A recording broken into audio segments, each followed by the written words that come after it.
Bom, pessoal, agora que vocês já tiveram as duas aulas síncronas com o professor Leonardo, acesso aos diferentes artigos, nós tivemos abordagens em 3 vídeos mais curtos anteriormente sobre características bem básicas da prevenção quaternária. Eu vou trazer para vocês os princípios de prevenção quaternária, além daqueles demonstrados no nosso material didático, e estratégias para que possamos equilibrar prevenção quaternária em um mundo com mais tecnologia, com tecnologias de imagem cada vez mais avançadas, com diagnósticos cada vez mais precoces e com as estratégias de rastreamento que existem evidências científicas em serem benéficas aos nossos pacientes. Bom, prevenção quaternária, então, a base da estratégia da prevenção quaternária é primeiro não fazer o mal. Para saber se aquilo não faz mal, eu preciso conhecer bem a evidência científica e a indicação da terapêutica que eu estou propondo ao nosso paciente. Segundo, é conhecer as expectativas dos nossos pacientes e as nossas expectativas sobre aquela abordagem. Isso é base em saúde da família, é base em qualquer parte da medicina que nós exercemos. Segundo, com o avanço da tecnologia, com a maior disponibilidade, conhecer a genética e conhecer o histórico familiar é muito importante para a definição se aquela terapêutica a qual eu estou propondo naquele paciente, diferente do que os estudos que pegam a média geral dos pacientes, pode ser mais benéfica. Bom, avaliar se a demora em iniciar aquela terapêutica ela é permitida. O nome disso é demora permitida, propriamente dito.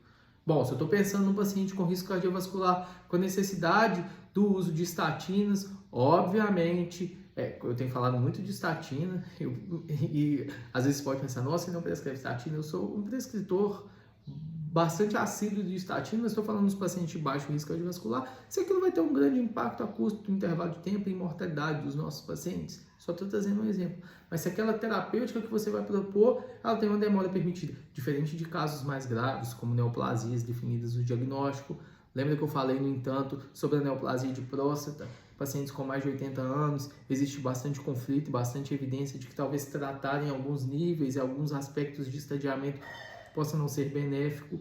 E sempre comunicar ao nosso paciente a incerteza e o risco, tanto de não tratar, quanto de tratar. Olha a decisão compartilhada, contradizendo o que alguns autores falam sobre prevenção quaternária não ser compartilhada e ser uma decisão médica. Não é uma decisão puramente médica.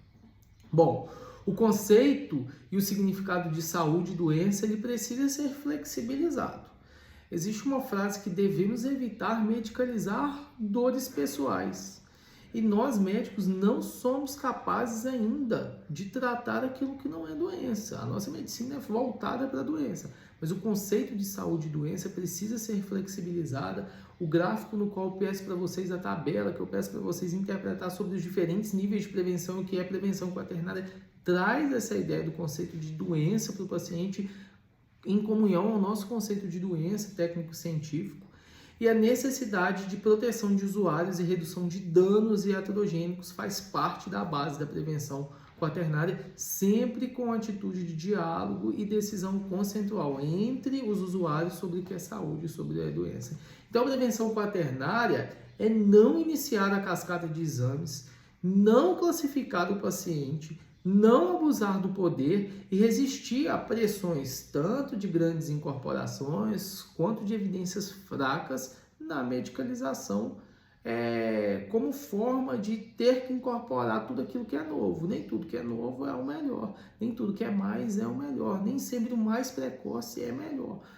A ideia, isso não é de prevenção quaternária, mas isso é da ciência, é estudar o caso a fundo e da maneira em que as novas tecnologias vêm sendo incorporadas, se eu não faço uma análise efetiva de custo-efetividade e efetividade dos medicamentos, a gente vai ter uma demanda insaciável e incompatível com as práticas clínicas e com os recursos limitados que nós temos. Mas o mais importante é se aquela terapêutica que está de maneira, por diversas formas, tentando ser incorporada, ela não é desnecessária. Dessa maneira, existem princípios práticos que o Dr. Leonardo tenta trazer para nós, que são 10 princípios práticos para exercer a prevenção quaternária e, na verdade, para exercer bem a medicina. O primeiro é não lesar, essa atitude é primordial.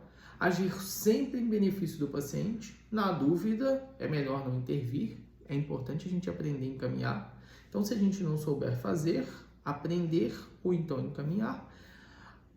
O pilar e o princípio 5, primordial, é estudar e se manter atualizado cientificamente e manter uma atitude crítica. O que é uma atitude crítica? Sempre que eu analisar uma pessoa que está trazendo uma informação ou a nossa própria informação, avaliar os conflitos de interesse daquele paciente, reconhecer que a maioria das novidades nem sempre significa avanço e considerar que a medicina não é capaz de melhorar alguém que não está doente.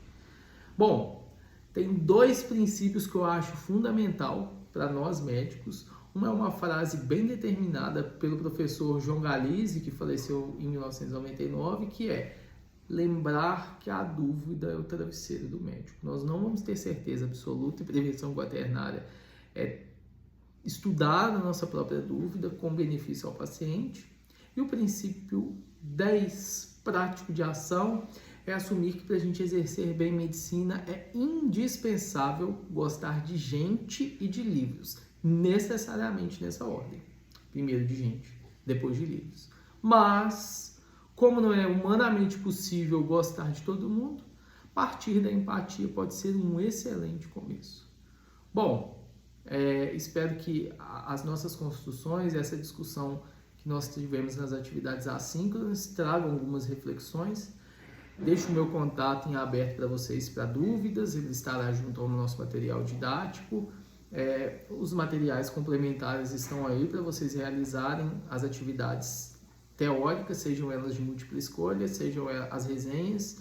E agradeço imensamente a toda a equipe das Ciências Médicas pelo convite, estou sempre às ordens. Um abraço, pessoal, bom curso!